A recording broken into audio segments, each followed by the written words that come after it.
Obdi Media Alota.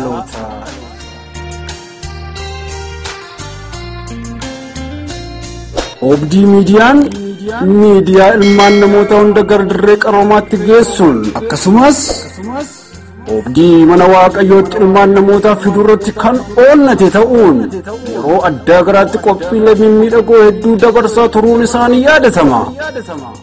Qophiileen barsiisoof bashannansiisoo Obdi Media bira bashi maal barbaadan maalis feetan Obdi Media irratti walduraa duubaan qophiilee mimmiidhagoo babbareedoo kanneen barsiisa dubbii sagalee waaqayyoo akkasumas lallaba macaafa qulqulluu kana malees namoota dhibee garaa qabaniif kadhannaan kan godhamu kan biroon namoota gaaffii garaa qabaniif immoo sagantaa gorsaa kan kennamu yeroo ta'u maal kana qofa odeeffannoowwan wayitaa'oo garaa isin biraan ni ga'a.